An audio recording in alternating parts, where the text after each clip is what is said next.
So with that, I'd like to turn it over to Tim and bring Tim on stage and keep your questions at the end, and we'll have a great session this evening. Thanks, Tim.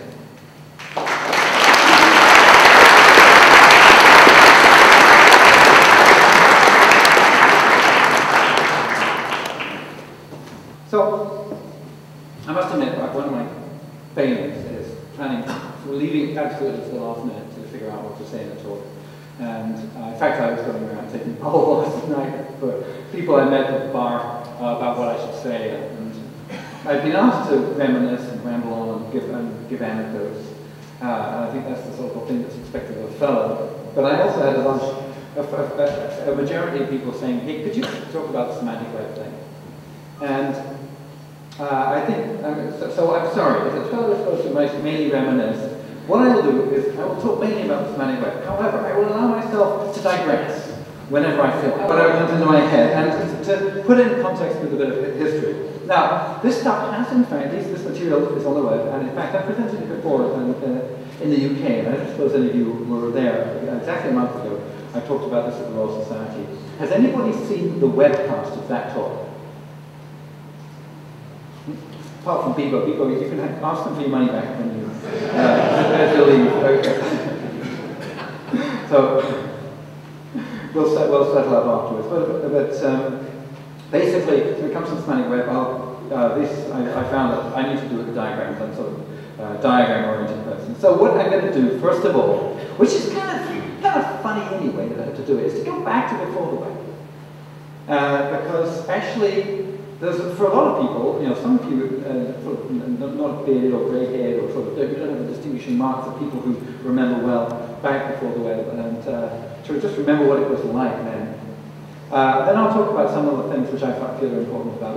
One is the web's got to remain a universal space. It's got to remain a simple space that can be the foundation for many things. I'll talk about the semantic web and talk a bit about the spirit of web development. Mind you, when you go, the spirit in which things have been developed, if you go around the museum, and you find some of the people here, perhaps a lot of people around last night, and you get them talking about the way they developed any of this computing stuff. You get a lot of the excitement and the spirit of collaboration and stuff, which was a lot of what made being involved in the web at all really fun, apart from the technology. Do you know, 10 years ago it was really difficult to explain what the web would be like. And now it is so difficult to explain why it was difficult. Because people just, it's like the web, like the web, so yeah. As they say nowadays, they're trying to learn a new language. And so it was really it really can be called a paradigm shift. It was a paradigm shift because it actually introduced new concepts, and there were words for these new concepts in the old days. But you can remember that in a large organization there would be many, many documentation systems. You can remember that when you try to, for example, get some information from one system and put it into another, you go to one system, you maybe tell that to a library system, and then when you tell that into that system, you'd be communicating with a program which you'd have to learn. And the program will be specific to that particular library sometimes, or to that. Certainly you have to learn how to find your way around it. Eventually, you find the information. Having found it, you then copy it down onto the back of an envelope, and often go to another system, another terminal, on a different sort of computer, on a different network, and then connect to some completely different thing. Or you sit down on a PC or a Mac, which were probably connected to different networks, and you find the place where you wanted to actually put this information in, and then you get it on the back of an envelope and you retype it. And that is life to the web. And when people say, why did you invent the web? It was, one of the answers is, well, somebody had to, because look what a mess it was. And it's just that we've got this unbelievable ability to live with a mess. But when in fact all that information was sitting on disks, it was all actually, and all those disks were on machines which were actually connected to the networks. They were on the same Ethernet, they were just talking DECnet or CERNnet or IP or AppleTalk. So it was only software problems. There was only lack of software that made it possible. So they made it impossible. I noticed in this environment that people had attempted to unify this before. And the messages which came out of that were very important. Watching somebody give a seminar to present the new documentation system. So, ladies and gentlemen, I propose that from next month, everything we use should be put in a central documentation system. And all you have to do is to mark it, convert it all to HTML, and store it on the IBM mainframe, and we'll give you all passwords, and put it into this system in which we will divide all our work into document types and document categories, and if you want, you can have subcategories which you can name yourself. Now, spot the problem. Why did this person never get the system adopted? One, he was telling people to use HTML when maybe they didn't want to. Number two, he was telling them to use a particular piece of hardware, which involved using a particular piece of a particular operating system, which was even worse. That was even more of an insult. CERN is a high-energy physics lab where, unlike at SLAC, where I understand that you're only supposed to use one operating system, and I'm not sure which one it is, but at CERN, people came from all over, and there wasn't a central control to say you should only use this machine. So people really had... they arrived from different universities with different machines, and that was life. And you didn't tell them which operating system to use. And even if you tried to tell them what operating system to use, you did not tell them how to organize their life. So if you tell them to organize all their data into columns, and they wanted to organize it into a tree, well, you've had it. So any of these systems, so there were a number of systems, came one after the other. These silly people. It didn't succeed because they told everybody to put it on the mainframe. Documentation system version 2 just requires you all to put convert everything to Mac, Word, and put it on floppies, and we'll catalog the floppies, and we'll make a great big virtual floppy disk, and all the Macs will be networked, or whatever it is. Any of these systems tended to impose constraints. So whatever it was going to work, that was going to link these systems together, had to be minimally constraining. Clearly, the idea is not to try to foist your ideas about how somebody should think. Just do the minimum to get them to expose how they think to the rest of the community, so that we can actually figure out how their software works when they've gone. So, and doing this is a very non-centralized sort of idea, and it's that non-centralized bit which is difficult to explain now, and it's actually, for the semantic web, it's difficult to explain still. Even though everybody's got the web, taking the same sort of webization idea of taking something centralized and decentralizing it is still tricky. So the solution to the web was start first of all to notice that when looking at all these systems, and at each point you either typed something in or you clicked on something, or you did the equivalent of clicking on something with a keyboard. So in fact, even though they were all very different systems, on the outside they looked pretty similar. So they could all be abstracted. Their interface could be abstracted into what was HyperText. And I did not invent HyperText. HyperText had been invented a long time ago, and Ted Nelson had coined the word. And even though the Xanadu system had not taken off, partly because it had a certain centralized Ted Nelson controls the world sort of aspects to it, but also but partly because the internet had not been around. The ideas of HyperText had been around before, and they crept into a lot of help systems. So there were a lot of places where you clicked on things which were underlined or highlighted, and you got to other data. Right, so I didn't have to invent all that. I just had to notice that the idea of a hypertext page was a common abstraction for all these systems. And then,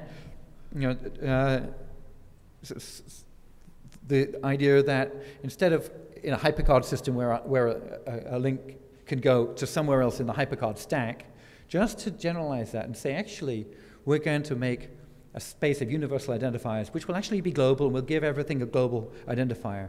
That was philosophically extremely difficult for a lot of people today, because it looked like a centralization. It is in fact the centralization of the web, the domain of the DNS, the root of the domain name system. But so actually, I am asking that, and so the minimum requirement is to use URIs, and it's still the minimum requirement. And I don't really mind which protocols you might use, but if you reinvent HTTP, I'll get it's boring. You're fragmenting the web, but you're not destroying it. But if you suggest that we shouldn't always use URIs, or you're going to start using the same URI to mean different things in different concepts, then you break it. So that's the basis of the solution. And this minimal constraint, you can look at as universality. So this is the universality of the web. It's got to be independent. It's got to be independent of all these things. Very important that it didn't you could use it on any software platform, any hardware platform, that it didn't matter which browser you used it for. And you know, we had these big fights over that, because a lot of people wanted it to matter a lot. They used their browser. They find all kinds of ways of trying to, you know, the best viewed using XXX browser. Do you remember those days? There are a lot of people who really, you know, earnestly put best used using a given browser. There were various different little icons you could get. And there was a great, now most of the icons you see are best used using any browser. There was a sort of recoil reaction from the community, which was wonderful, which led, you click on those icons, it would take you to pages to say, don't do that. It really is important that that your information is independent of the software. And I've pointed out that the museums should be right out there pointing this out. When you put your slides up in a proprietary format, notice these are HTML slides, and the pictures are, you can read that using standards, and I think that the standards will live. So information will be available to posterity if you use standards. If you use proprietary formats, then goodness, which tend to change, and they tend to not to be so well documented, then the posterity will have a problem as well as half of your readers. At the time, there were lots of different networks. It ran over the internet, but actually there were URLs decnet:, which are just like HTTP, but they ran over decnet instead of the internet, because there was a whole decnet world, and there were gateways initially, but fortunately the internet wave was just sort of breaking. It just, the floodgates, somebody who'd been protesting against IP protocols being used in Europe, because the bastions of the ISO protocol stack, for those who remember it, somebody had taken their finger out of the wall, and the IP was rushing in, and it was sort of coming up to the knees already. So by the time the web came along, really I didn't have to argue about that. The decnet: things disappeared after a couple of months, years, and they are gone. So IP sort of solved a lot of that problem. But one of the things which was very, very important was that the web really should not be a space for a particular sort of document. It shouldn't be a lot of documentation systems were designed very much for documents of a certain category. They were for storing technical reports or published papers, for example, or they were jotting. They were notepad jotting systems. Now, the wonder of the human endeavor is that people have ideas and jot them down, and then those jottings, you can see some of those jottings in the Computer History Museum, because they turned into computers. And you can actually trace through from the jotting to the document, to the note, which then became a proposal and became a design, and so on. And I think it's really important to be able to go up and down that, to be able to go back. We're going to change this. Oh, who put it in there? Why did they put it in? Let's go back to the meeting and find the minutes of the meeting where they decided to do it that way, because if we want to change, I want to be able to talk to those people to find out whether we're going to break anything. So I just wanted to be in a world where you had access to that information. And that means you've got to have in the same space the crummy information and the personal information, the stuff that you're not going to be able to read for 30 years. It's got to be in the same space as all the polished, beautiful corporate websites. And that affects the design a lot. It means you can't clone the system. For example, when the web took off, a lot of it was designed around this sort of author, create, generate, upload cycle, not hack in place. And the original web browser was a web browser, but you could put the cursor right in the middle between two letters and hit the keyboard and correct a spelling mistake and then hit save. So it was a browser editor, and that was the original idea, was that you should use the same software, and you should be in the same mode, no edit mode. Just while you're browsing the web, if you've got right access to it, you can go fix it, and you can add more ideas, you can annotate, and so on. We still haven't got there, and that's one of the things which we need to get to. Now, I was at CERN. It was a pretty international place, but it had a strong Western European flavor. So originally, HTML was ISO Latin 1, which was the best I knew. I didn't know about Unicode, and I'm not sure what state Unicode was in. With XML, we fixed that. So it's now Unicode, but actually, there's a lot more to making a system international than Unicode. It's amazing how you can build in a cultural system. When you're building a workflow, you can build in Robert's Rules of Order into a meeting management system, kind of assuming that's the way everybody runs their meetings, but maybe they don't. Maybe there are other cultures. It's amazing how you can make these cultural slips. So, not to mention wanting to go up and down the page and left to right. Internationalization is tricky, localization. They're part of making the web work for everybody, though. Another part of that is making it work for people with disabilities. If you really look at the number of people who have some form of disability, that is, there was an interesting talk somebody from Microsoft gave in London at a disability conference, where they looked at the number of people that if you really look at people who are totally able to use the computer to the maximum, you find you've got sort of this, you may have less than half the people who are actually using it, because a lot of people, they have eyesight problems, so they got, they're a bit jittery, or for one reason or another, they have to use some sort of accommodation. And of course, a certain number of people have to use very serious accommodations. They might be using a screen reader. And really, we must keep it as a universal space where people who have any form of disability can participate to the maximum. And this is actually really exciting, because the web allows you to do that much more than books and most materials have, because of the way we can deliver things in different forms. So that's really important. We've got the W3C, we've got the Web Accessibility Initiative, which is looking specifically at that and trying to make sure that, looking across at all the standards we're making, and just as a watchdog, working and then working very hard to look at how you can make this web pages more accessible, and there are guidelines. And if you're making your website, please look at the guidelines. In some cases, it may be your duty under the law, but it may also be just your duty as a human being to do that, make it your site accessible for people as possible, for all people.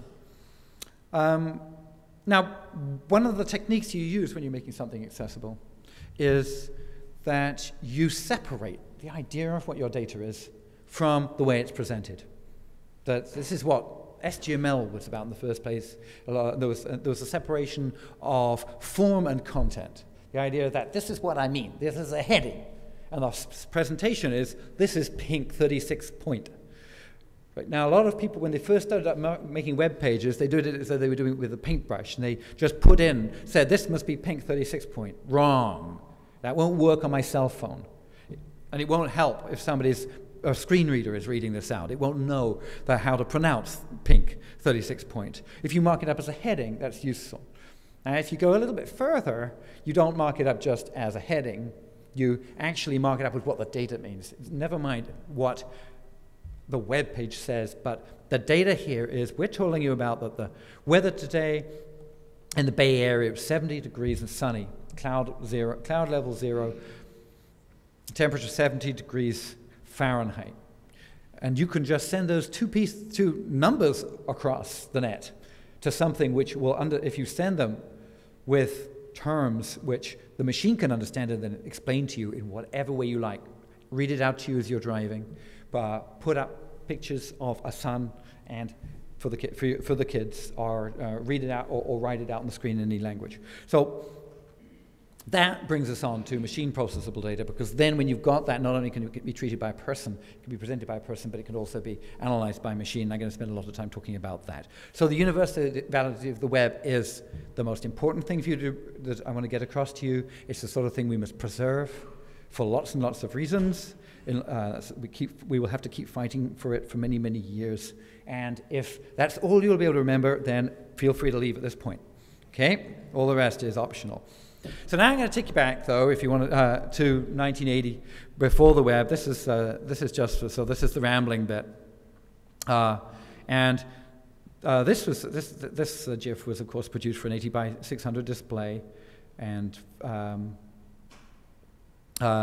which, of course, I think I got zoom on, was. This is not device independence, but fortunately I can use accessibility options to show you what it looks like. So this is what the program in Quire looked like. It was on this is a character-oriented terminal. It would have been green on a black background. This is a thing I made 10 years before the web, because there I was at CERN actually on a totally separate visit as a contractor. Found massive people doing all kinds of exciting things and trying to capture some of them. This is the concept of the PSB vacuum control system. I just point out a few things. One is that actually there's not a lot of text about this. There would normally have been text underneath the heading. In fact, all you've got are links here. The way you browsed this web was you typed in a number, You could also type other things.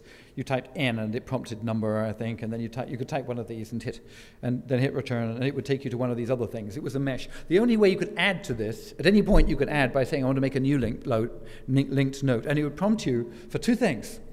It'd say, this new note, what's it going to be about? Is it going to be about and there'll be a finite list. You could be about a piece of hardware or software or a person or a concept, and a few other things.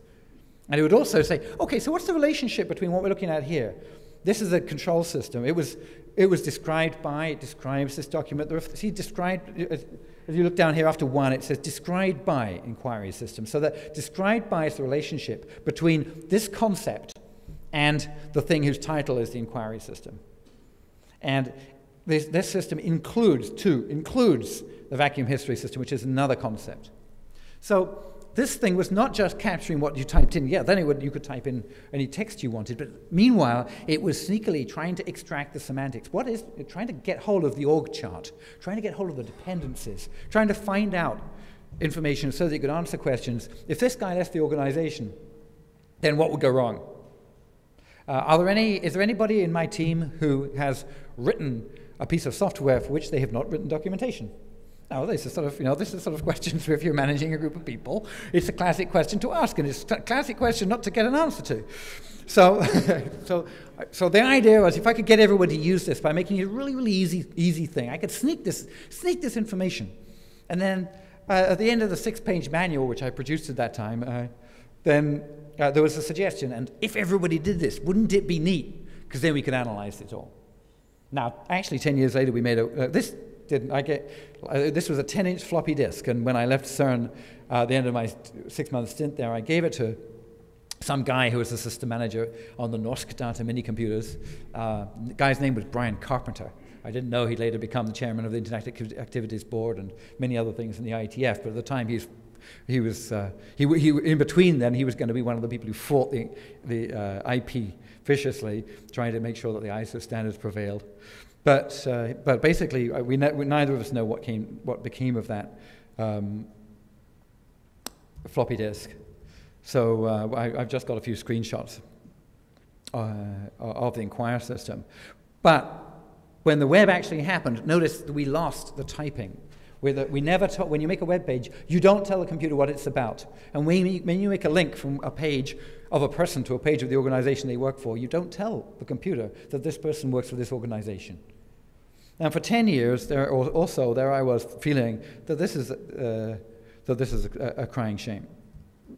So just to show you that was, I think all the time. When I actually wrote this is the proposal for the web, and on the front of the cover, I put the circles and arrows diagram. And the reasons for this are, one, I think normally using circles and arrows, if I didn't have this computer and the gap between us, and I would be drawing on the whiteboard, or if there was no whiteboard, I would probably be drawing on the walls. I find that's a very natural way of communicating, always different sorts of blobs for different sorts of concepts and different sorts of arrows for different relationships. You can express pretty much anything like this. So there I was trying to get across the gist of it. This proposal in the middle, it says, you probably can't read it back, but the arrows explains that this document describes the proposal, and there are various concepts which are related and unified by another concept and so on, and you can see there's an org chart down there. Now, there's a lot of our lives which is described by different circles and arrows diagrams. The web wasn't capturing it, but the idea was that information, well, it's captured for a human being reader, but it can't be analyzed. So that's what we have to. To work on. To summarize the 1990 World Wide Web design, is that there's these global identifiers, and having one is good.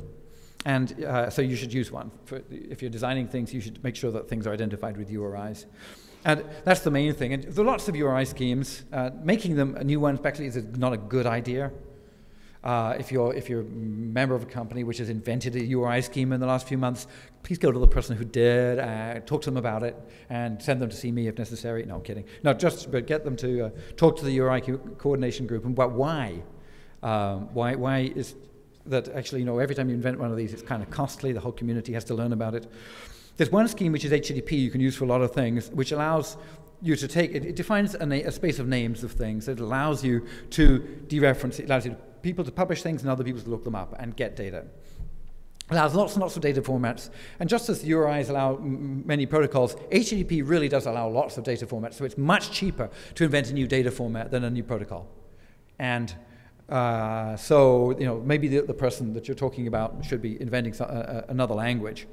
And so we've got HTML, and got HTTP, and for the HyperText application, which is using this information space to make a great big global hypertext, we've got HTML. And it's a global language for hypertext. It's pretty nifty for for clicking around links and from your home page down to finding recipes and things. But there's no typing in the links. That's the only sort of snag here.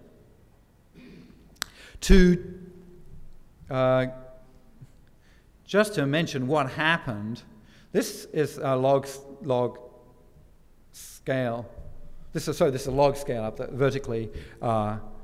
This is the load on the first server, and you can see it goes over 3 years, from July 91 to, I guess, to about July 94. And one of the interesting things about this really is pretty straight. I mean, any biologist in the audience will say this is a straight line. It's remarkably straight, and also the difference between the weekday, the blue hits are the weekday hits, and the red hits are the weekend hits, and that ratio over 3 years, when we're going from, look, you know, initially there were sort of 10 hits some days, going to when we had 100,000 hits, these ratios stayed remarkably similar.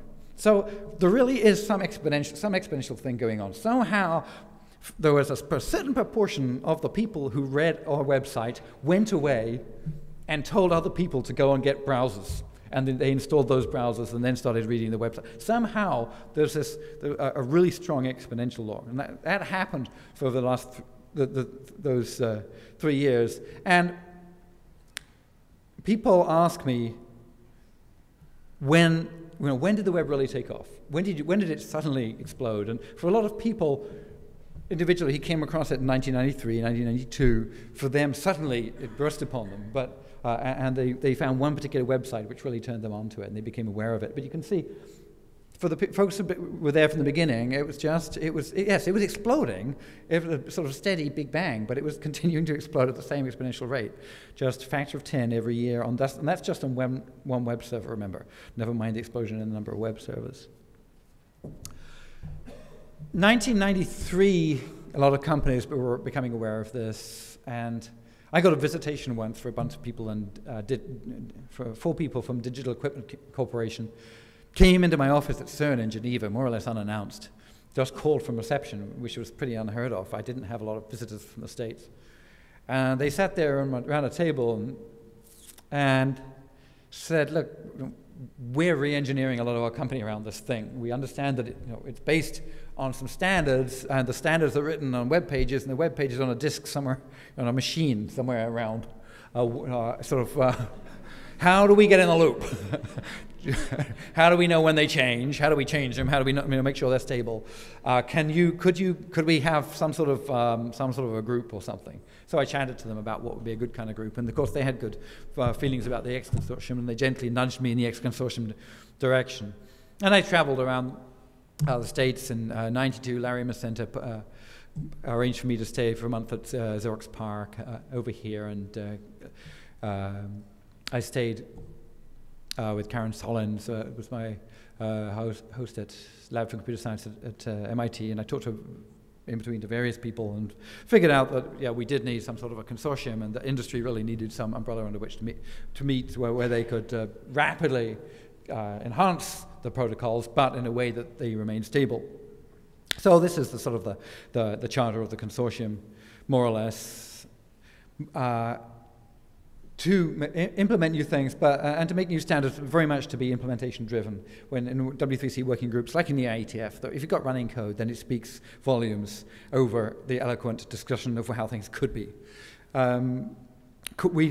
We did set up the consortium to coordinate between groups, whereas in the IETF and some other standards bodies, you can be fairly independent. We try to also have a certain amount of architecture so that the thing hangs together, and you can actually embed SVG in HTML. They're great standards, but if they can't use them together, it's a problem. Yeah, it's a problem.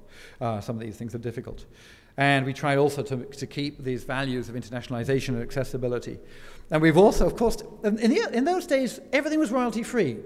You know, the internet was built, the FTP servers and all that was code which went up and people put out for free. And we've had to formalize that because now, after the big dot-com boom, there are lots of lawyers looking at this and lots of people trying to make a quick buck, lots of chancellors out there trying to, you know, maintain that they actually they invented all this before anybody else did. And even though, as you can see, the actual steps of invention behind this are really, really minuscule. They're just taking a lot of stuff that everybody knew how to do and pushing it a little bit in this direction, or putting it together with all this stuff that everybody else knew how to do. You know, HTTP is just a rewriting of FTP with some of the parameters changed. All that hypertext stuff had been done together. The idea of putting them together, well, a lot of people had sort of had more, and the Gopher people more or less had that sort of idea. And so that, you know, if somebody had suggested I should patent the web, I'd have probably laughed at them and said, "Go away, you know, it's all been done before. There's nothing novel in it." And in the way there wasn't. And then with a lot of these software patents, there's really nothing seriously novel. Nothing you want to sort of write up and you go, "Wow." Apart from the RSA patent. And the RSA patent is the only thing where I've sort of, you know, walked along a top of a windy hill with somebody explaining it to me and just stopped there in the rain and said, "Yeah, this is, you know, that is neat. You know, that is, you know, that, wow, cool. You know, that's one smart, you know." And even the RSA patent, when you look back at it, did the fact that there was a patent really help the deployment? Or why aren't we all using more public cryptography? Anyway, so we try to do things, we try to make sure that the things stay royalty-free, because the only reason that you saw that graph, the only reason it picked up is because people in large companies and small companies in their garages went and installed web browsers, installed web servers, and started to write their own web servers and write their own web browsers. And the only reason they could do it is because they didn't think that somebody was going to come along and charge them for the privilege of doing it later. Because they knew. In fact, it took 18 months, but Robert Caillou and I worked hard at the CERN administration and the CERN direction, and eventually got something signed. April 30th, 1991, I think, a document which said CERN is effectively putting this in the public domain. And before that, there were some worries. And that's one of the things, in a way, that sunk Gopher. So there it is. There's the web. And for a lot of people, one of the concerns is that here we are working frantically to make it happen. And for a lot of people, they think that the web is done. And, you know, because you can use it, and it works fine, thanks. But what about those type links? What about helpful machines? Remember the idea of these computing machines?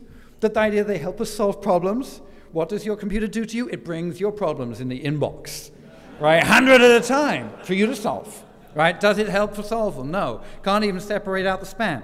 So, you know, the idea of the computer actually helping humankind is not visible in the web. And in fact, the goal of the computer is that, you know, when you look at those slides, the idea of the web browser is to be totally invisible. You should feel that you're just in the space of information going from one set of bullet points to the other. You should never be aware of the computer, the fact that there's a computer involved, or the fact that there's software involved. That's the glory of the web, is the computer gets out of the way. It's got a very simple human interface. But that means that when it gets completely out of the way, and it just leaves you in sort of beautiful, harmonious communication with the author of that web page, then it's not helping you at all either. So now historically, what actually got us out of this, nobody really wanted to do the semantic web thing too much. Even though I put up semantic web slides in the first web conference, which was back in '94 in CERN. But there was the metadata problem. There was need to catalog web resources and other resources. So there was a need for metadata. And actually, the resource description framework, RDF, is called the resource description framework, for its justification was metadata.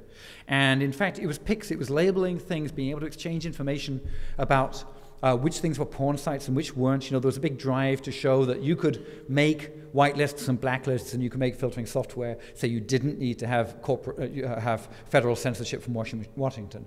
You remember the time when Washington was going to censor all websites, even the Finnish ones, and all this business. And the internet was going to be, you know, the routers were going to be made so they wouldn't accept porn and all that stuff. And we were trying to get over that by saying, no, you can just use information about information, and people can then filter things themselves. And that is one of the things that led to RDF. Now, what's different about RDF? A lot of people ask, so, what's the difference? I can do everything with XML. Can I do everything with XML? And of course, you do everything with XML, but when you write something using XML, when a programmer writes something using XML, use angle brackets, the program understands what the data is about. When you use something like Quicken or Money to handle your money, then the program has got built into it the understanding that that a transaction has got certain properties and what the relation and what they actually mean, what the total means, what the balance of a bank account means, and things like that. The computer hasn't got any idea, so a lot is left up to the programmer. XML, when you write an XML schema, you tell the computer about the format of a document.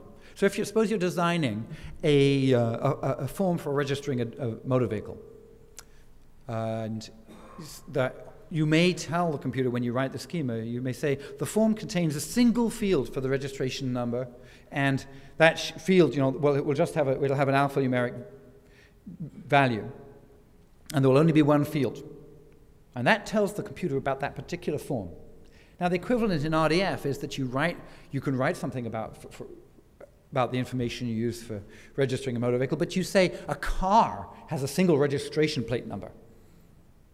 And you can pop in that actually it should only have one, and one number should only have one car, and one car should only have one number. And that is very, very reusable information. Any system that comes across a registration number anywhere knows that if it's a registration number, it belongs to a car, and also if it finds two cars that have the same registration number, it knows that they're the same car. Right? Now, when you're doing queries across a large amount of data, this is in fact very valuable information which you don't get from the XML document. When a computer reads an XML document, it has no idea what it's about. When a computer reads an RDF document, it knows a lot about what it's about. The clue is that you don't say car. People have been confused by the concept car forever. What do you mean car? Can it have 3 wheels? Does that have to run off gasoline? Well, the great thing about it is when you have a particular concept like, say, color, it doesn't matter how you spell it. People have been arguing about what color really means. If you own example.com, then basically you have the right to define what this URI means. So you don't use the word color. You use a whole URI. And because you can get one of your own, you can tell everybody, go away, and not bother you because you're defining what this means. And if they want to use your definition of color, well, they can do that. And they can ask you what it means, and you can adjudicate, and you can explain to them what it means. And you can put information on the web about what it means that they can go and look up just by putting this URI into the software that goes and looks things up on the web. And that's pretty nifty and pretty useful. But nobody's going to then have an argument. They can go and make their own URI for color. And later on, you might find you want to make some translations between them. Or later on, you might find, in fact, you're sharing a concept. And you can state that there's an equality of concepts, and that's very interesting. But using the URI is important. And I noticed that the most important thing about this URI actually is this hash here, this number sign. Some URIs have that, and some don't. But when you've got one that has, the first thing that the machine does, the first thing that anybody would do with it when it comes to figuring out what this is about, is split it into 2 pieces. So the bit on the right is col, and the only thing you can do with that is put it in your back pocket. The rest of it identifies something in HTTP space. And HTTP, there's a registry of these things that says that, well, if you see HTTP, you go and look at the HTTP spec. And HTTP spec tells you what you can do with the rest. And if you don't read the spec, you can't do anything with the rest. You're not allowed to peek in there and guess. If it says .html in there, then you're not allowed to assume that there's an HTML document or anything like that. I do not do that. This is completely opaque. The HTTP spec says you can go and use it with this protocol, and you may do that and get something back. And when you do get something back from that, then it may be in a document format. The HTTP spec will actually give what's called an internet content type or MIME type. You get the same thing with email messages. It says how to interpret this thing. And it may say that this is an RDF document. And if it's an RDF document, then the RDF spec will tell you how to go and look at what it says about color. And it may tell you useful things about, like about the information we had about number spaces. So you see, what we're doing is we're using this space which really is an information space. It's a space of documents, loosely. It's a space of information which we've built and we've used for hypertext. Now we're using it for new language. HTML was hypertext. Now RDF is language, not for talking about anchors. and things you click on that lead to other things, hypertext anchors, but for talking about anything. That's the semantic web. It's just using the semantic web to talk about anything. The way this works eventually is that when you've got your RDF document, you look in the RDF document and it says, oh yeah, hash col, that means color. And it's got a lot of explanation about it, but some from the machine, some for you. But that's when eventually you take out the COL from the back pocket. It's only when you realize that when you've got some information.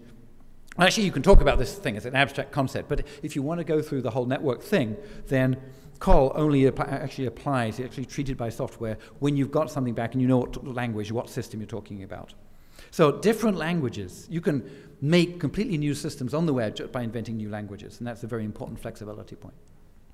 So now so here we go, Semantic Web 101, because a few people have mentioned that they'd like to understand what the semantic web is.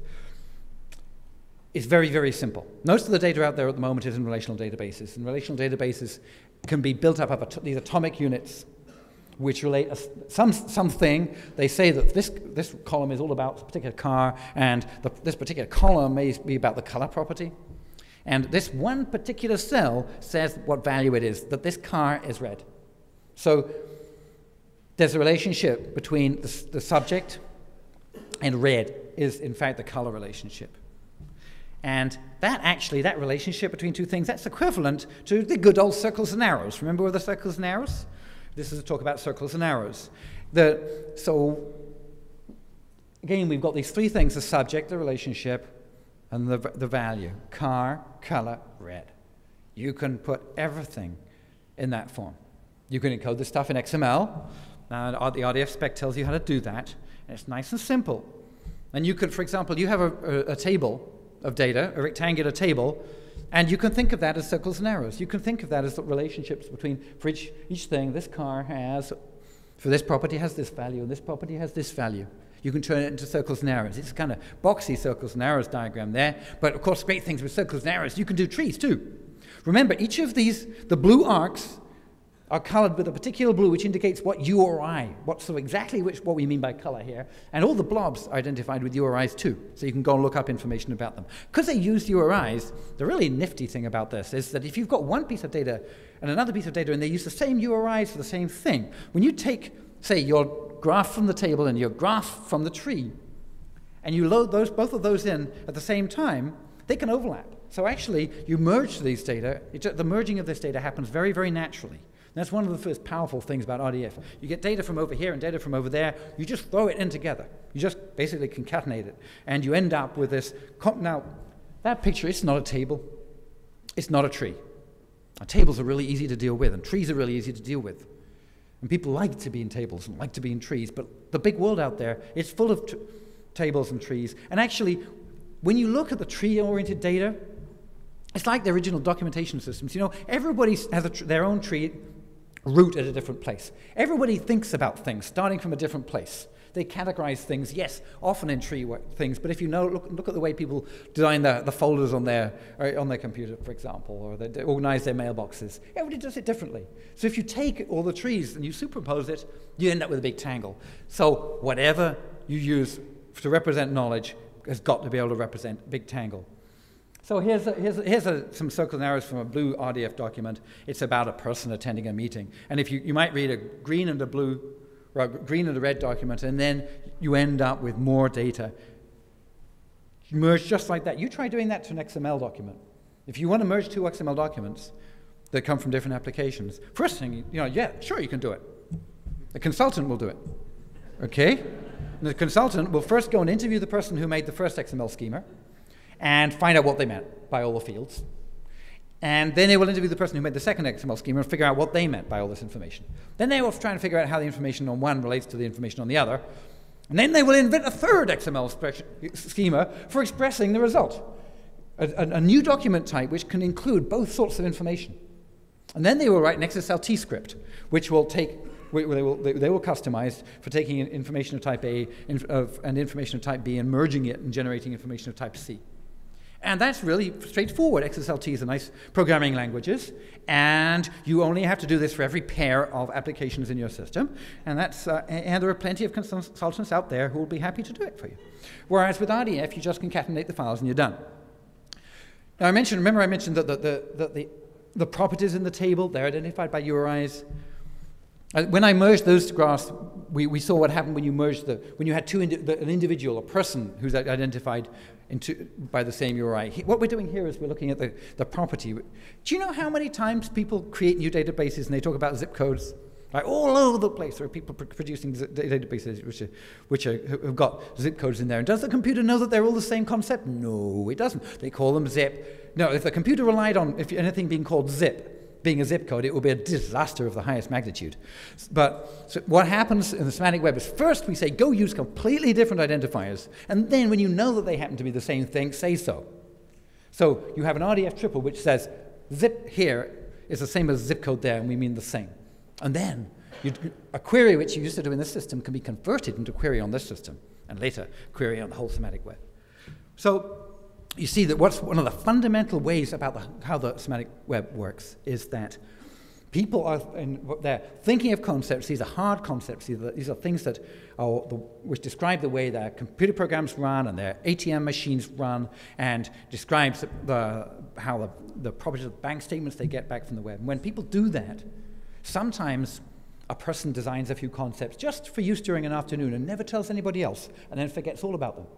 And sometimes a person tells a few of her friends, and they end up using it and designing a local application which uses it. Sometimes they realize that, actually, this is latitude and longitude. Surely somebody else must have thought of a URI for this, which we could use. And if we did use it, A, we wouldn't have to write the spec. B, we'd be able to interoperate. Our data would be able to interoperate seamlessly with anybody else's data which used latitude and longitude.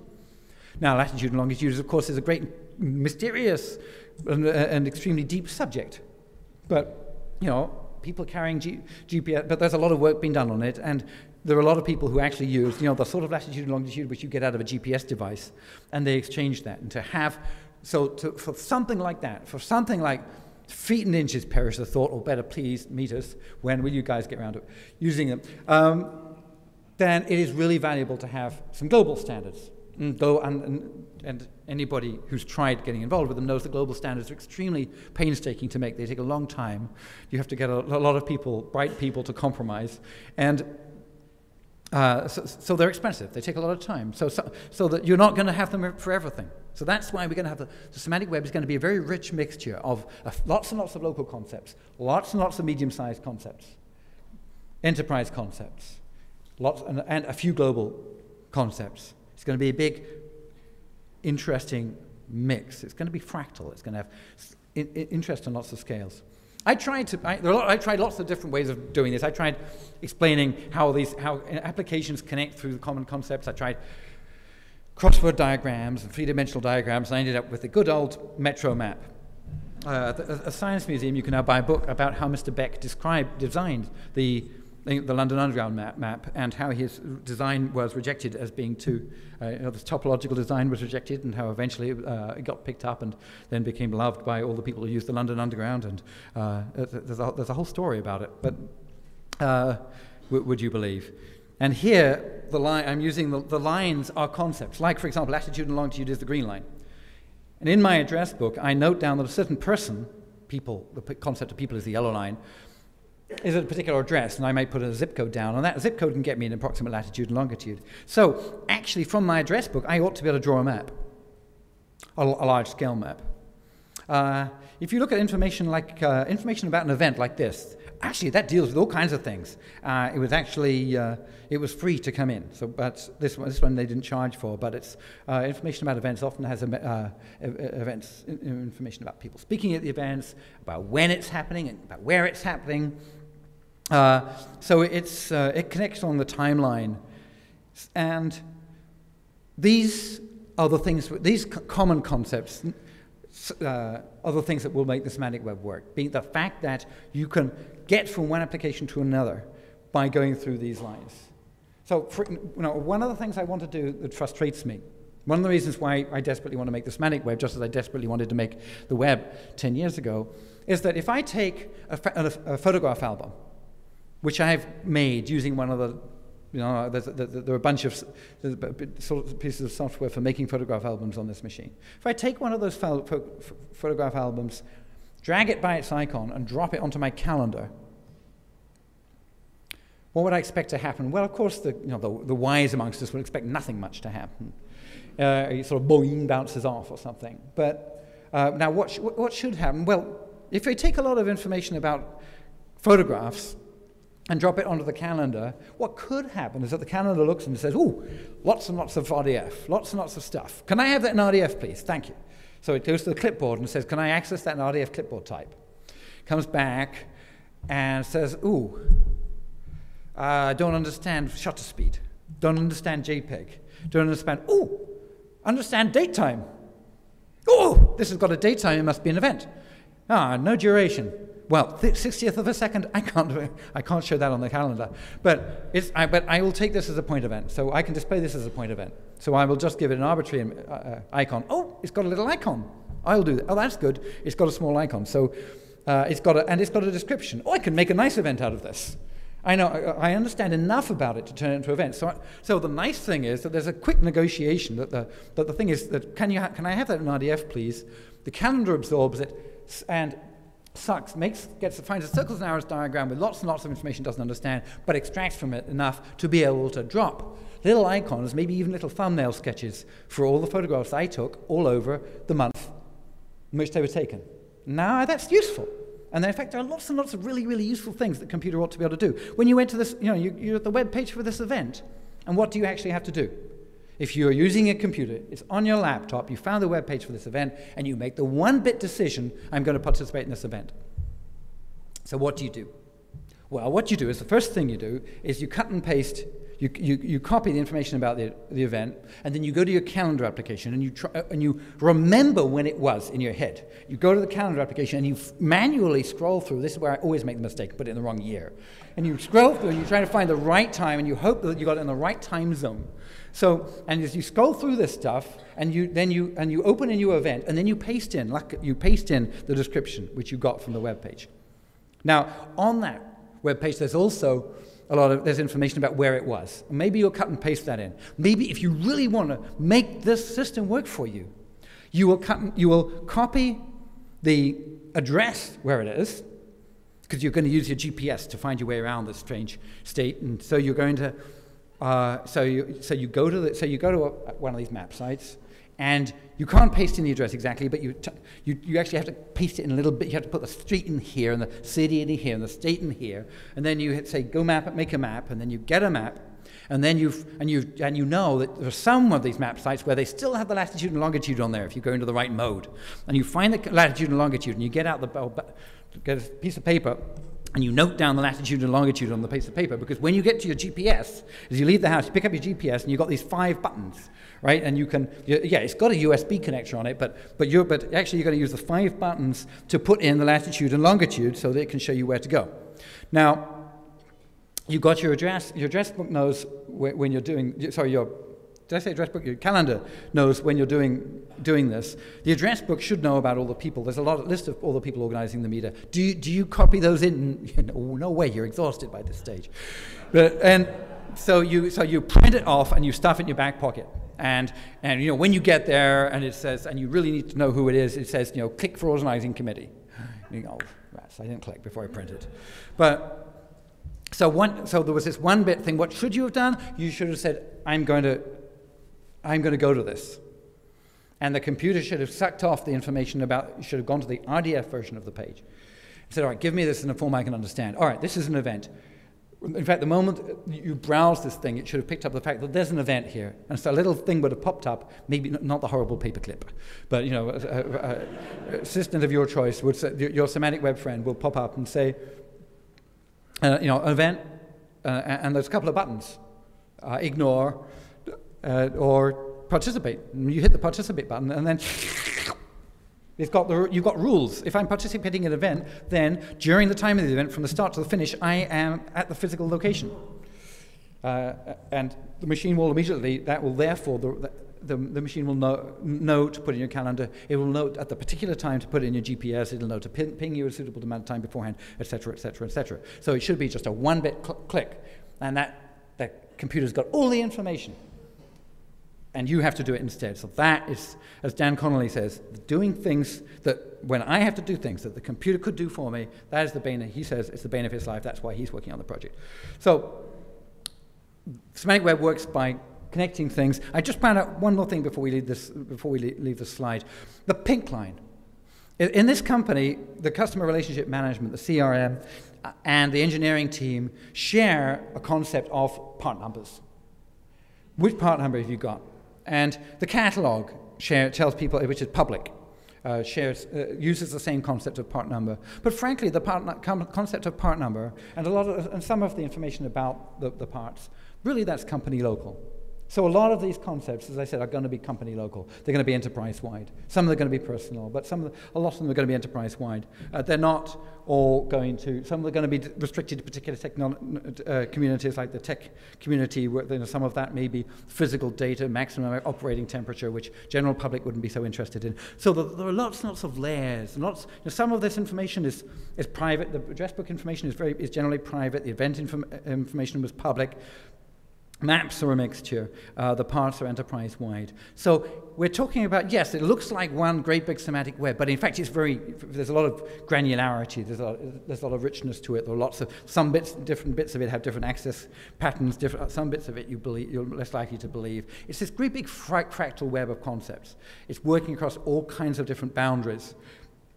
And that is an important thing to grasp about the semantic web. Initially, when I started describing it, people assumed that it was just going to be one huge, great, big mathematical equation defining all of humanity. Well, that's not it.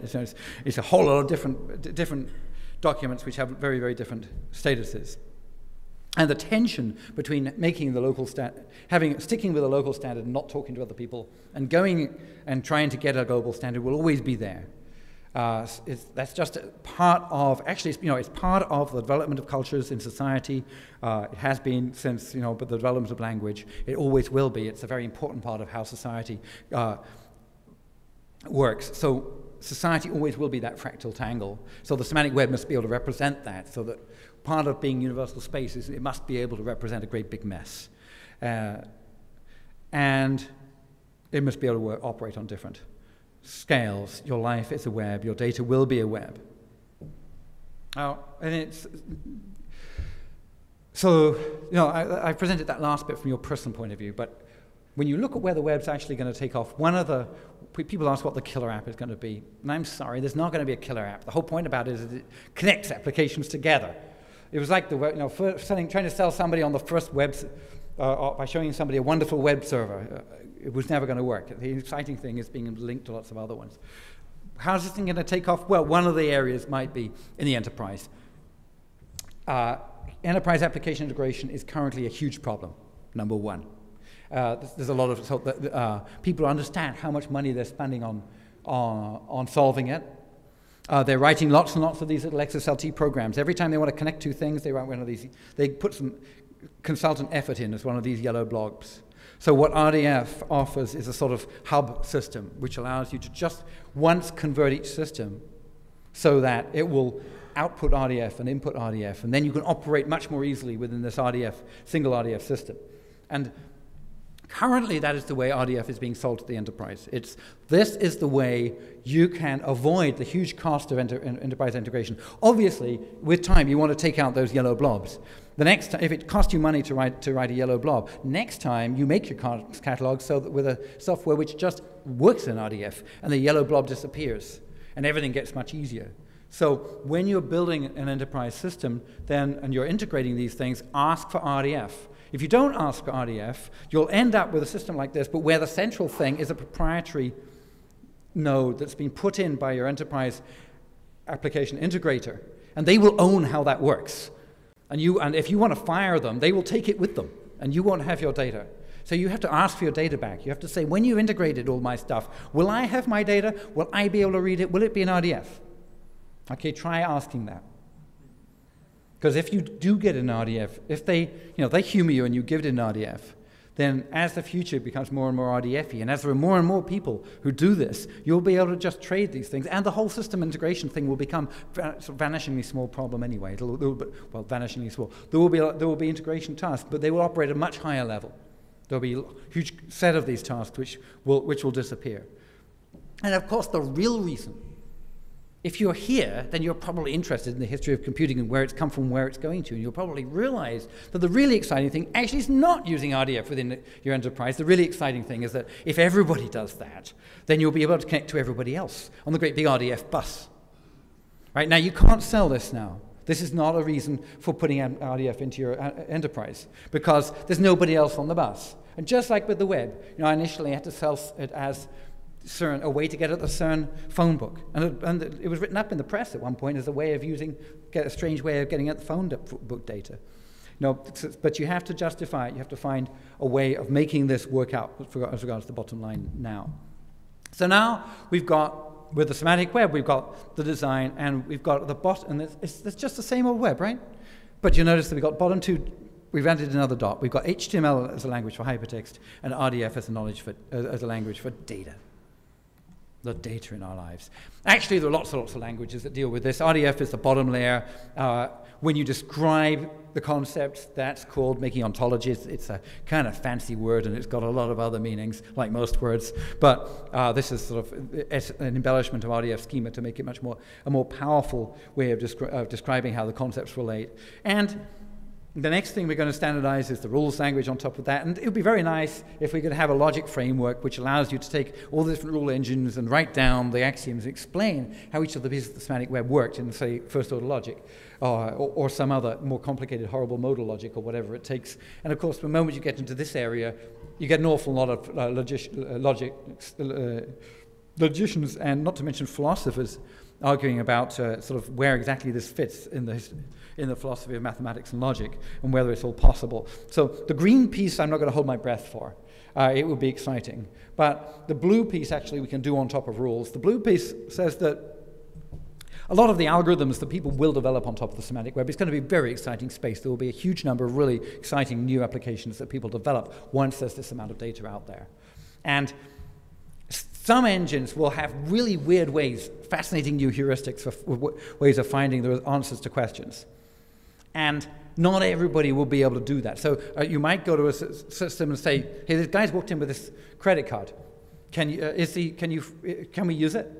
And the system may use some heuristic to try and find why we should trust this person. And eventually it'll find a train of trust. And then it'll come back, and the poor old till couldn't have done that. But the till has to make an informed decision about whether to actually let the person walk away with the can of beans. And so the system will then say, well, I can prove it. Okay, this is what I found. Okay, here is the digitally signed certificate from his bank. Here's the digitally signed relationship between our bank and their bank. And here's the digitally signed set of rules which you, the till, were bootstrapped with when you turned on this morning. And you see, according to those rules, everything fits. QED. And the till being just a till to see step 1, step 2, substitute JBogs for person in step 1. Take step 1, modus ponens, and substitute into line 3, QED, he gets the beans. Yeah, and you go, bing, ching. And that allows these very complex systems to be able to actually be checked by very simple systems, allow the systems to be secure, even though they've only got a little bit of code inside them. So building trust on top of this is really exciting for the future. But that's kind of researchy. In fact, when you look at this is the same stack, and I don't know whether you can see it at the back. Maybe try this blowing it up thing a little bit. No, not that much. This is the same stack of web, but across the top, you can see all these things have to move from research into proposed standards, into web standards, and then into wide deployment. And as you go down, sort of the middle column there, there's sort of, you can see there's XML on the bottom and RDF. All these things have to move through that. So the blue wave, which you see washing across the beach here, is where, when we started the semantic web activity, we were. XML was pretty well deployed, and it was giving us, as a result, interoperability within an application. And RDF wasn't deployed, really. There were lots of RDF-like things which had happened which were not web standards. They'd been proposed standards, but they weren't webized. But we didn't have RDF. And since then, RDF has really got into a lot of things. It's got very well accepted in the specs, going through a second revision. It's out there, been out there for a long time. There was nothing in ontologies when we started. The ontology work was really where we got going in the standards community, and that now is becoming standard. The working group's getting done with that. They want to move on to the next thing. You can look at this so that the wave now, the white wave, is where we are more or less now, or we're yes, more or less now. So looking at this, you can see that if you're going to do research, it's to do it in trusted systems and the more fancy logical things. Though if you want to do standardization, the thing to do is rules and query. If you're going to work on getting the stuff out there, then work on OWL. Because OWL has been standardized. Now it's a question of using OWL as the ontology language. It's the web ontology language, sort of in some order. And so it's happening. This. The wave is spreading across there. I'm not going to predict when we'll get, where the wave will be in 5 years' time. There's lots of things we want to do. And I shouldn't have to go over this. You can imagine that there are millions and millions of things you want to do with it. What people have asked about, though, is what's going to be difficult. Why hasn't it all happened? Well, one thing, standardization with so many people clearly involved, lots of people interested in this, and doing standardization across that is tricky. There are complicated things logically that you need statements about statements. And when I talked about using first-order logic, if you allow statements about statements, which is metadata, data about data, which is really core to a lot of this stuff, it's where it started. That's sort of incompatible with first-order logic because you end up with paradoxes. So actually there's some tricky problems here from the research point of view. One of the problems is people thinking that we're done. We can use the web, we can click on stuff. And the other problem is that with the snowball effect, that there were 3 phases to the web. And there were just the same three phases of the semantic web. Right? The first phase of development of the web was that, by the way, there are not really 42 slides, you'll be pleased to know. The last ones are dummies. The first phase of the web is, why should I use a stupid syntax? Why should I use HTML? Why, I hate your syntax, I've got a better one. Why should I use RDF? I can do everything with XML anyway. I don't get it. Third stage is, okay, you persuaded me to use HTML, and okay, so we're using it, so within our enterprise, within our group, we've got these web servers, and hey, it works, yeah, okay. No, and we're using the common tools, and everybody can use the same web browser, and yes, we've managed to get some data, we've done stuff and analyzing this, our human resources data, and in combination with our bug tracking data and our parking lot reservation system data, and we've done, that was nifty. So okay, I'm not regretting the fact that we started to use RDF. It's a reasonable language. And the third phase in either the system is, oh my goodness! Do you see what it just did? Look what I typed in. Did you see what it just did? I can't believe on this machine, it's as though it's got the entire planet on my laptop. With the web, it was, hey, you can get airline tickets on this, or you can get the Vatican exhibit. And with RDF, it'll be, you mean all that financial information about the savings and loan disaster is available there, and I can check for whether we're going to have a savings and loan disaster. I can run my algorithms, and all that NASDAQ data is right there. That's awesome. So that when these things actually start to connect, you get the wow effect. But you can't sell it on the basis of that. No, we're still pushing the bobsled. There will be a time to jump in when it's moving, and we're getting there. It's starting to pick up speed, and we'll just have to jump in and steer frantically. But with all these things, there is a time. There are lots and lots of threats. If we do it wrong, to put it simply, patents. I won't go on about patents. Software patents have done a lot of damage. They've done a lot of damage to web standards.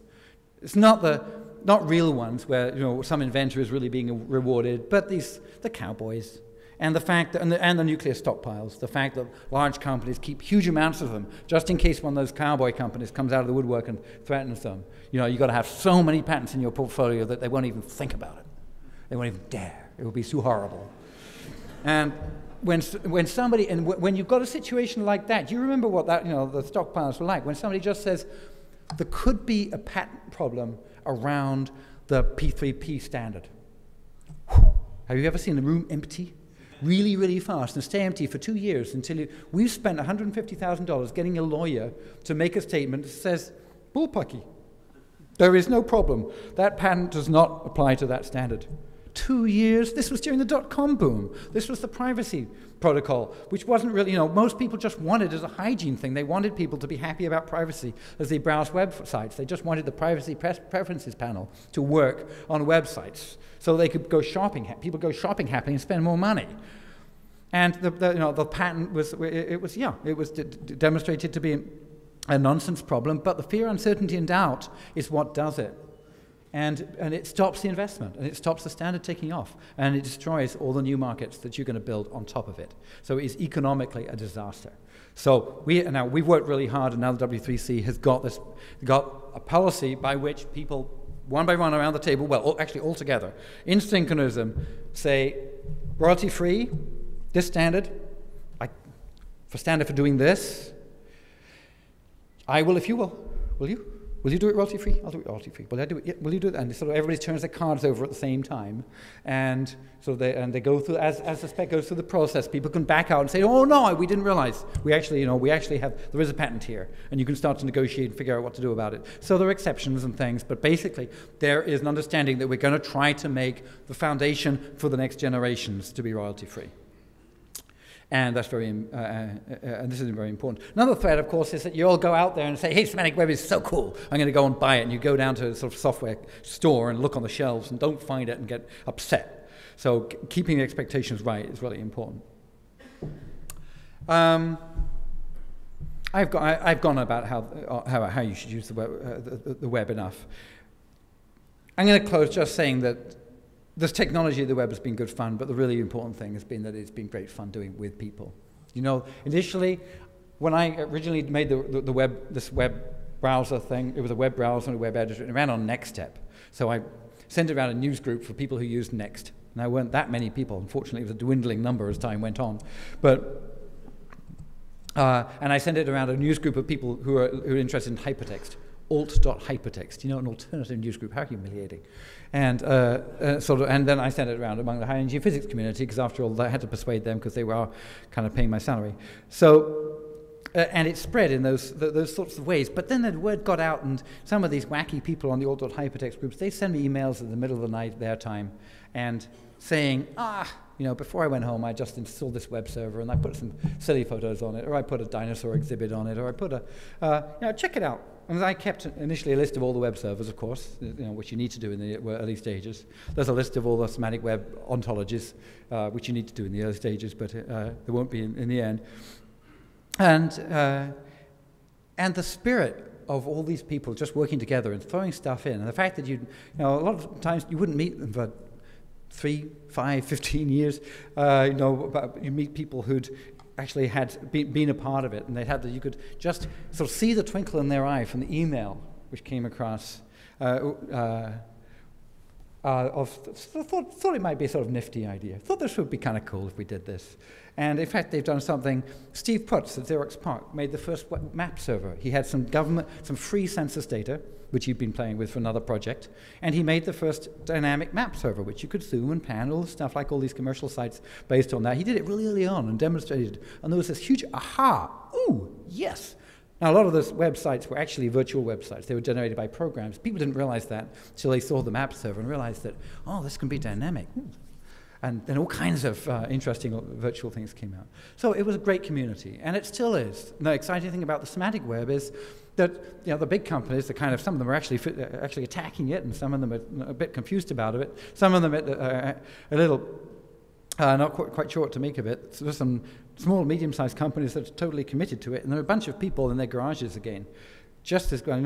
We have this 24/7 chat session for the RDF interest group. It's on irc.freenode.net, RDFIG channel. And you can get answered questions any time of night. And when you can just ask a question about saying, wouldn't it be nice if we had a bit of software, and 24 hours later you'll go back there and somebody will have made it. And it turned out when we had the first get-together of those people, it turned out that one of the people was actually 14 years old. We had no idea what in the W3C working group, what do we do when we got a minor? This guy had been really productive. He set together small committees, and he'd produce software, and he'd organize people to discuss specs, and we didn't know whether we had to call his parents, or did we have to get special insurance, or what. No, it's been, but he's been a great part of the spirit of it. And it's been the spirit of the internet and the spirit of the design of all this, which has just been wonderful. And remember when you look at these sort of these metal hulks out there, just from, get hold of the stories of all the fun that everybody had putting this stuff together. It's been awesome, and I think it will continue to be so. And as I said last night, it's because when you get hold of a computer, when you get a hold of the network, then you start writing programs. It really is absolutely left completely up to your imagination. You didn't need to take notes. These things will all be on the web the moment I've checked them into CVS. So remember that the data in your lives is a web. Remember that this whole space is fractal. Thank you very much for your patience and attention and listening for such a long time. Now we have time for questions. Thanks for your attention.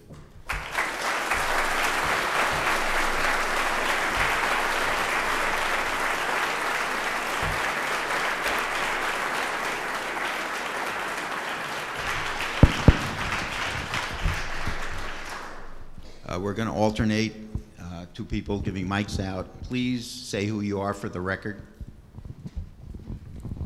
Thank you. I'm Gary Gray, and listening to you is like listening to Buckminster Fuller. Lots of ideas. My question is, when you talk to Linus Torvalds, if you ever talk to Linus about... Have I talked to him face to face? When you talk... Change email? I don't think so. I don't think Linus and I have actually chatted, as far as I can remember. Oh. But well, my question is, if you did talk to him about technical things, what would you talk to him about, or what things would come up? Now, maybe since you haven't, it doesn't. Well, probably. Oh, this would be like Guido van Rossum and I thought early on when he was creating Python, and I was creating the web. And so he said, "Hey, I got this new language," and I said, "Can you make a web browser out of it?" And he said, you're making web browsers? Why don't you make them in Python? And so we spent a certain amount of time. He did make a web browser in Python, actually, he tells me. And now I'm writing a whole lot of stuff in Python. I do everything in Python. So he probably, I don't know what he tried to persuade me to do, but I'd probably suggest, we'd probably talk about the GNOME desktop and the way it's using RDF and the way, in fact, building the RDF into the operating system is an interesting question, or at least making all those configuration files. I'd probably first nail him about etc. config files. And can we start moving all of their multifarious formats one by one into RDF? And I've got this nice N3 format, which is a much easier to read and write format than the XML serialization, which is totally equivalent to the XML serialization. I'd say, hey, how about getting using N3 for some? Let's start moving. Let's start a cult of writing all the config files in N3 and all the metadata files within the operating system and so on. So yeah, I probably try and sell him on the semantic web stuff, and I don't know what he'd try and sell me on. He'd probably tell me I'm using the wrong operating system, but I use Linux a lot. Anyway, and I'm using Fink, if anybody's into that sort of thing. So I'm pretty, really, using a lot of open source stuff here. Hi, my name is Omar Beg, and my question is, your development of the web, it's really changed the world. And what I want to know is, what aspects of your life most contributed to doing that, and was there any personality trait that also was very key in that whole process? A, luck. B, luck. C, luck. Being there at the right time, to a large extent. If you look at Doug Engelbart. He did the whole thing. Have you seen the video of him running his machine? He's sitting there. He invented the mouse because it hadn't been invented before. All right. Now I didn't have to do any of that. He didn't have. So he did the whole thing. He did it on a single computer because they didn't have network computers in those days. But he had HyperText email. He had HyperText, databases and things. It's an awesome thing. And was it a vector graphics display? He did it.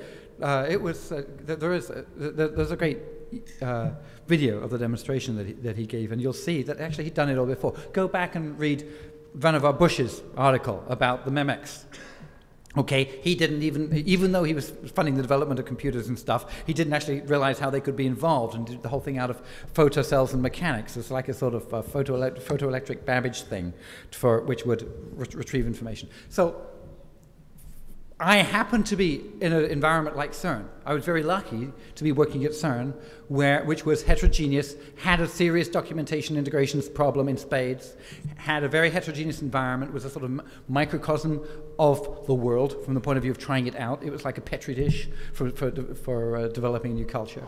I was very lucky to be working for Mike Sandel, who looked at my spec. I ignored it for a year, but I wrote, Mike unfortunately has passed away since, but somebody found his copy of my original proposal, and the one with the circles and arrows diagram, and on the top he'd written in pencil, vague but exciting. And and so I was lucky that he had a twinkle in his eye when he said, "Hey, you want to buy one of those Next machines? Why not? And why not try this HyperText project out? Why we got to try? You got to try something out. We've got to test them out somehow." So it's being in the right place at the right time. Personality trait: probably not resisting the urge to tell everybody what to do. I think not trying to control the universe is probably important. I think a lot of systems. Even now, since the web, people have come to me and said, "Hey, I've got to tell you about this great integration system." Well, we come into the company and we suck all their data into our system, and then we can do anything with it. I say, okay, just suppose, where are you from? You're from Australia. Okay, now just suppose that somebody in France had invented just the same system, but they invented it, all the same philosophy, same idea. You walk into a company, suck in all the data, put it in their system, and do anything with it. Supposing they'd done that, but all the arbitrary decisions, like what to call the tags and which network to use, and which all the actual arbitrary decisions in the design, they'd flip coins and come up with a different design. Supposing some company had got their system, they were thinking about using your system, or they'd used your system, and then they came across this system, or the two companies used different systems, and they merged. What would happen? And he says, "Oh, easy. We just swallow up their system too." No. That's failed the test of independent invention. So I think realize this test of independent invention is what happens if you meet a system just like yours but different. Does one of you have to be top of the pile? Because if so, it's not going to work. It's not going to scale. It's not going to be web-like. So I think that was the experience when people try to make systems which were too constraining, which was also being in the right place at the right time. So hence luck and luck really, and the luck to have had just come across an amazing number of people who have put incredible amounts of ingenuity into it, and also found had a lot of fun out of it. I absolutely no. I believe that all people are fundamentally wonderful, and everybody has got ways of contributing in different ways. So in a way, so if you want to put me up there and make a hero out of me, I'm going to resist that. I'm going to say, no, you have to make a pedestal, you get on it, and put all these people up on it too, because everybody's contributed in different ways, and what looks pivotal, it just depends on your frame of reference. So no.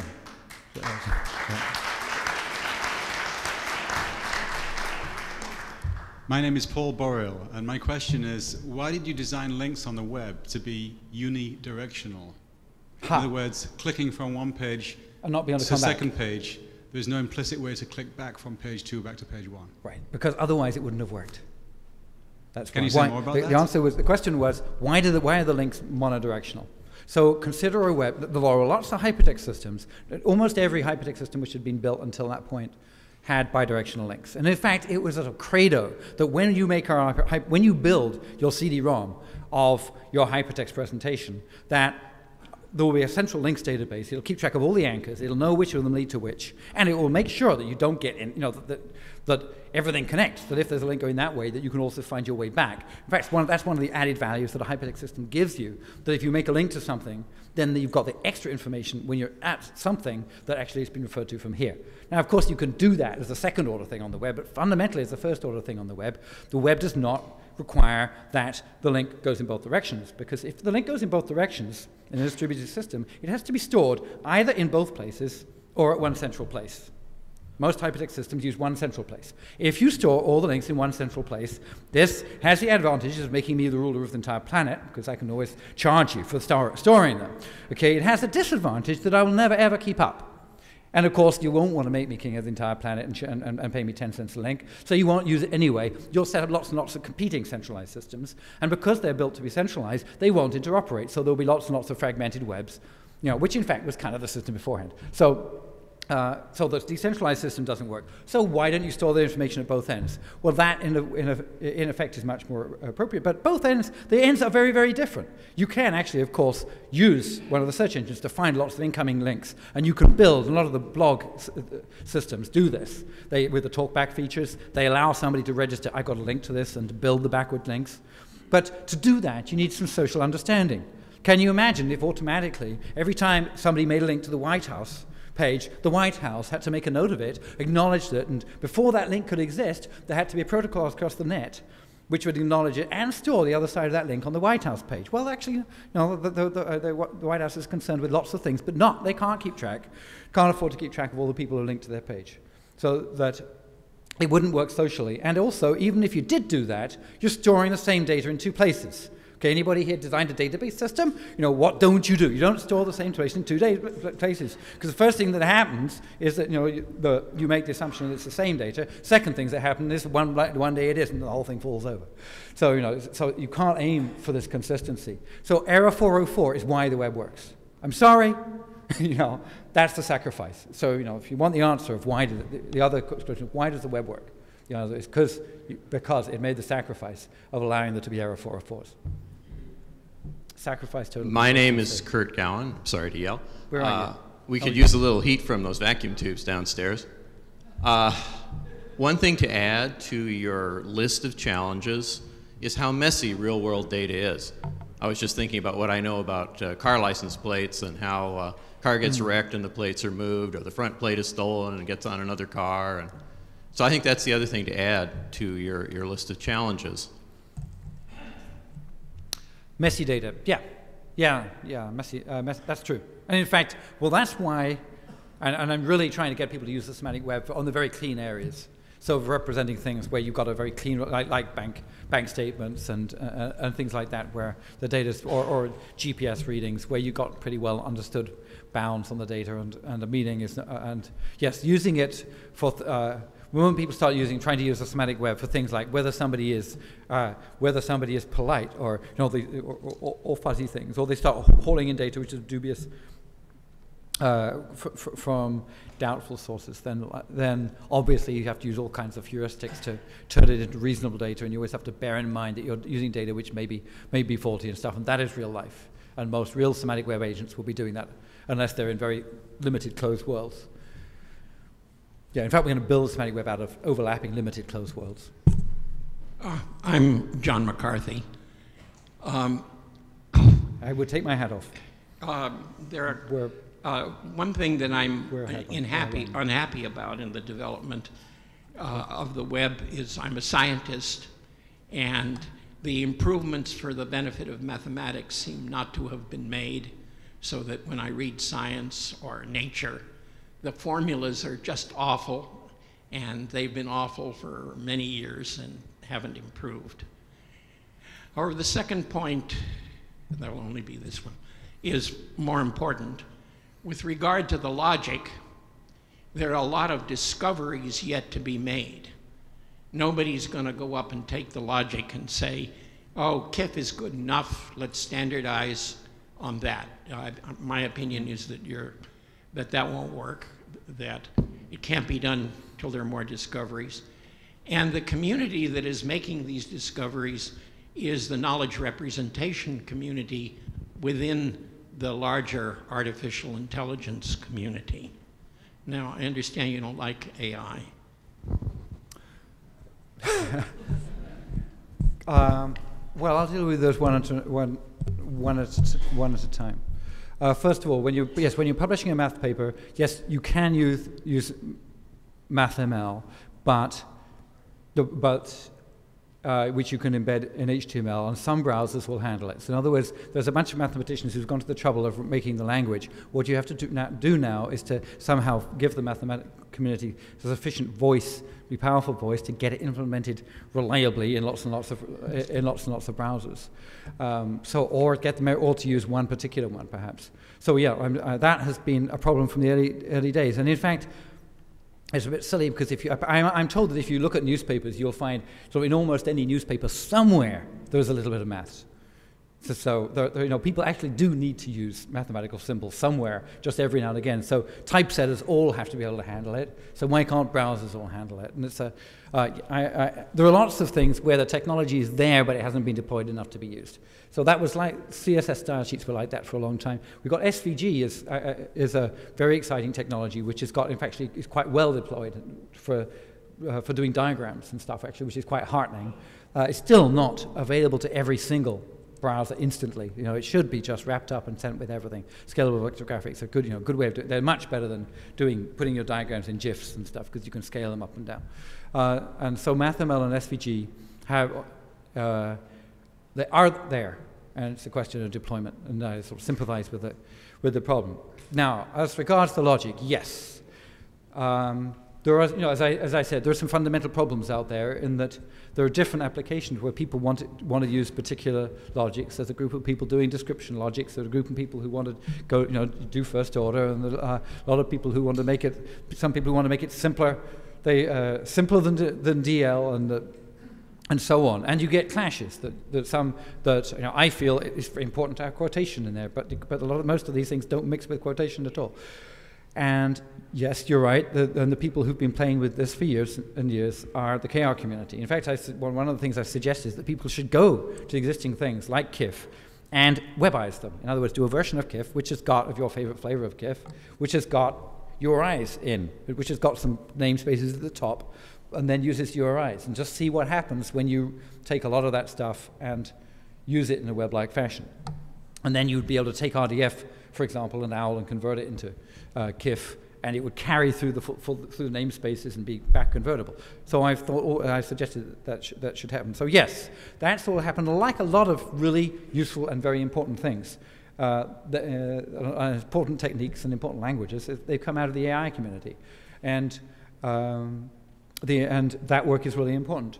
What I have, and it is not true that I don't like AI. I also, I think that, I'm very attracted to that. I think it's great fun, and I even have spent a certain amount of time with my son building robots. And fooling around with ELIZA type programs in my time. But the problem is that is one of representation of what's going to fit in where. So at the moment, when you look at the pyramid, it's got a very, very wide base, and that most of the stuff out there is just going to be data. When we want to get all the financial data out there, and we want people to send their the bank statements and so on across in a way that can be converted into RDF, so it's got well-defined semantics. The logic we're talking about is extremely trivial. We're talking the logic it takes to actually add up and get the total of a bank statement. And are we supposed to leave? And I guess we've run over a little. So I thought it was the lights going out.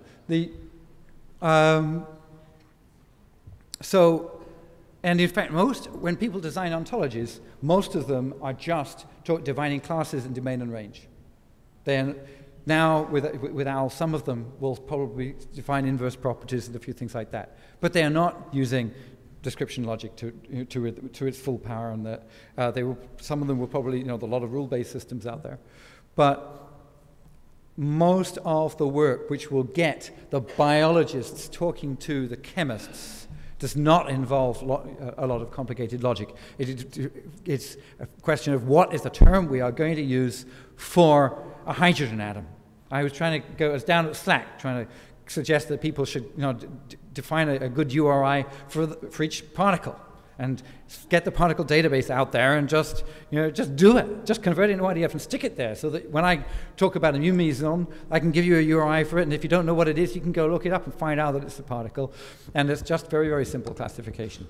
And to use the stuff in the enterprise software, people are going to be using SQL. They're not going to be using, that's the level of their inference.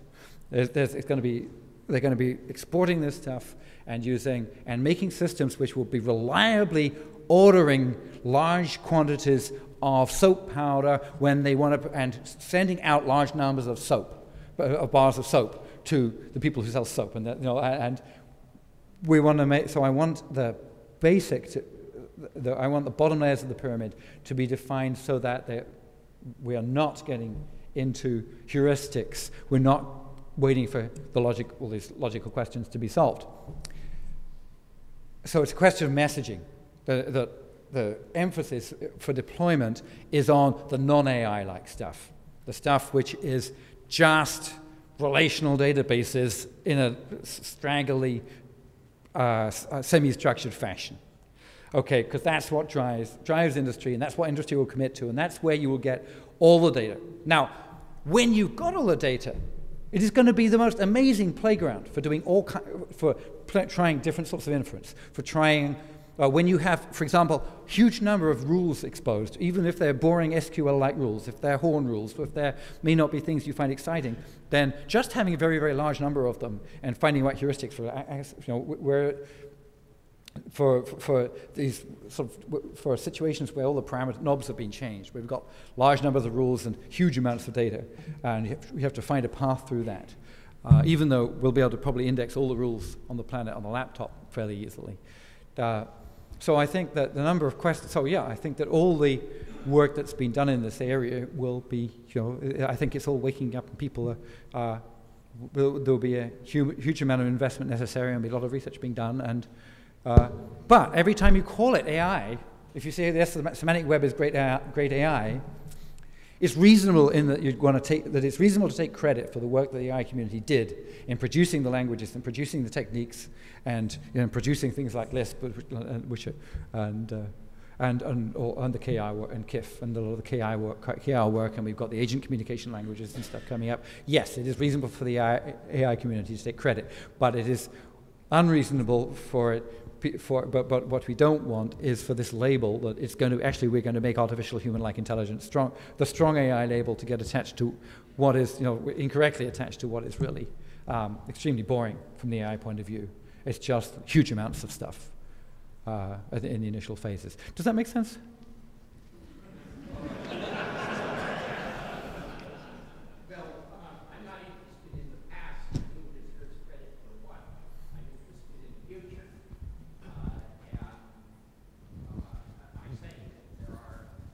Research. What? So I'm not interested so much in the past as in the future. So I don't know. I'm not much interested in AI getting more credit for the things that it has done in the past. But I think there is more to be understood for the future. I'm a little worried about selling soap as being somehow the major importance for society. And finally, there is another question that worries me. If Slack makes this RDF for the hydrogen atom,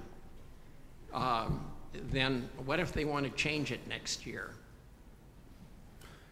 What I would ask you to do if you publish something is give an expectation of whether you will change it. When somebody gets a namespace on our site, we reckon on the w3.org site to keep it forever and never reuse an identifier. But some identifiers are for documents which change. And what we want to do is to set expectations. So if you say, I'm going to make a new ontology and I want a namespace, and I'd like to have w3.org/2003/PDB. Can I have that, please? And I will say, or in fact, the machine will say to you, or the team, somebody will come back to you and say, well, what's your persistence policy? Can you choose a persistence policy? Will the terms never change? Will they change to the extent that you fix things which are clearly bugs and inconsistencies and typos? Or will they, and if they do change, if you do change, what will be your algorithm? Will you have back compatibility or forward compatibility and so on? And some people say, we will never change this at all. We will, if we change it, if we change anything, any documentation about it by a bit, we will actually make a new version and give it a new name. And other people say, listen, these are our names. We are the community. We'll change them as much as we like until we get them right. And we will tell you, we may freeze them at some time, but we'll tell you. Now, if they want to take that through the process of the W3C standards process, they will have to freeze it at a certain point, and they'll never get allowed to change that. But typically, sort of the persistence policy matures. But so that's the answer.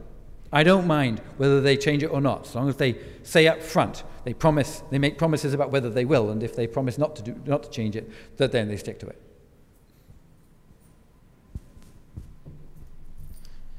Hi, my name is Michael Bierman, and you mentioned SVG earlier, and I wanted to ask you where you think it is relative to the adoption curve you talked about, and what's the best way to keep it moving forward, thinking in terms of the history of HTML and how, if you think they're analogous or if you think SVG is somehow different. Well, HTML was, I suppose, it's the warp and the weft. It's the way you get places on the web. And SVG can be, actually, SVG in ways can be like that. You can make a whole web page out of SVG. Make sure it's accessible. But obviously, well, there's this sort of, HTML works. So why should we do anything else problem? I think that there are things, what will promote SVG? SVG is fairly far advanced. You can get plugins for pretty much anything. There's several implementations. There's some pretty solid implementations. There's some really nice things people have been doing, which is less interoperable, works with JavaScript running in an SVG, making a sort of live animated things, which then when you mouse over something, they go out onto the web and suck in RDF and pull more data in and then change the display. So there's some morphing SVG things, which I think are really exciting. I think people will learn bit by bit, particularly as the same image is viewed on different systems. So, for example, there are all these. A lot of the things I had to zoom into were zoomed in because in those days we only had PNG and GIF. We only had GIFs. We only had pixel-oriented formats, the standards, and so I made it for the sort of 800 by 600 screen of the time. And now we got more pixels. So people will realize that there are now a huge number of varieties. That still you have you have phones and you have wristwatches with shrinking numbers of pixels, and you have screens with huge growing numbers of pictures. And people will want to actually see the same data, the same picture of what the weather is going to be tomorrow on both screens. And using SVG, you can make it look beautiful on both. So I think people will get that and more. So yes, push. Talk to your, make sure that if you're involved in implementing a browser, that you or any sort of graphic user interface device, make sure it's SVG capable. Use it. Have a little button on there explaining to people how to download the necessary, maybe, but use it. It's fun. You can do a lot of things, and I think it may become a whole input-output medium as an interactive thing, because you can put links in it. You can make scripts which change the diagram as you mouse over it and as you pick up more data, and so I think it's got a lot of potential. This is the last question. That's it. Okay. Oh, sorry. Wait, we're going to get thrown out. My name is 9 o'clock. My name is Jim Hunter, and I had a question on one of your diagrams that you showed. Where are you? Right here. Back there. Right there. Okay, right. I'm just. One of your diagrams had a pink line for parts, and I noticed the pink line didn't go to the order block. It had a CRM in the center. Was there some reason for that? No. Okay. Next question.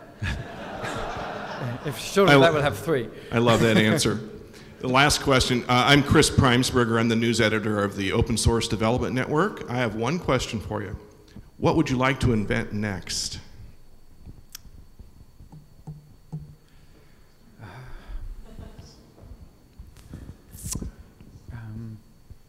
A sort of food container, so when you put it in the fridge, it automatically stores the date when you put things in, so you don't have to remember to write on it. Okay. I love it. Thanks a lot.